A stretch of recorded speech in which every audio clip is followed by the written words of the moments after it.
мой труд огромное удовольствие приносит. Я вообще никогда в жизни не думала, что так буду, я не знаю, получать удовольствие именно от возни с растениями, со всем живым. Палочка к палочке, здесь главное не отвлекаться, ведь одно неправильное движение и ивоплетение получается совсем другой формы. Создавать такие пальмы мастерица Ханифа Оздоева начала совсем недавно. Необычное сплетение увидела на просторах интернета. Закупилась необходимым материалом, и первая работа скоро была готова. Пруд ивы – это американка ива. Он специально выращивается для прута, вот это ива выращивается. А это у нас чернозем, обыкновенный чернозем.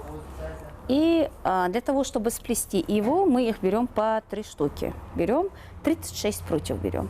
И каждая веточка, она по 3 штучки у нас будет.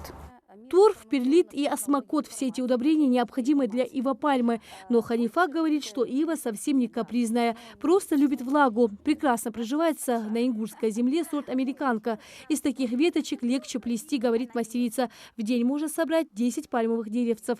Процесс этот затягивает с первой попытки. Толстый пруд, он лучше приживается. Тонкие прутья, они больше вот такие прутья, вот такие, да, совсем тонкие, они лучше для корзин всяких, там, корзиночки, да, вот все, что мы плетем, лучше из них. Еще из этого прута можно плести живую изгородь. Видели, да, вот живая изгородь? Из нее очень красивая она получается, вот именно из этого прута. Ива-пальма быстро растет, дереву необходим свежий воздух и своевременный уход. Плетение – это занятие, требующее немало физического труда и усидчивости. Не каждый материал подходит для работы. Только живой материал, в данном случае это прутья, и особый способ хранения. Ива-плетение относится к одному из самых древних ремесел. Как говорят специалисты, создать такое дерево совсем несложно. Здесь главное желание, трудолюбие и четкое следование инструкции. Бывают ива-плетения самой разной формы. К примеру, вот это кувшинообразная, самая востребованная из всех.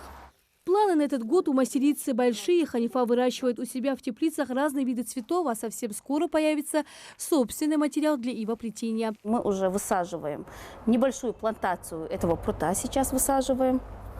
Сейчас, вот даже в эти дни мы уже высадили где-то несколько тысяч растений мы высадили уже в горшках. Оно вот часть, да, вот здесь стоит, даже я попозже вам покажу, да, вот где у нас стоит. В горшках стоит, в кассетах стоят. В тепличке у нас на осень готовится хризантема. Хризантемы у нас где-то видов 200 хризантем будет своей.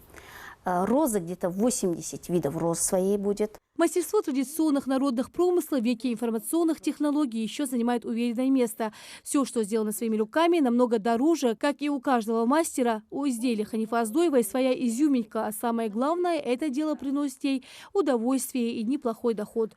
Рина Сычоева, Асхаб Белакиев, Новости 24.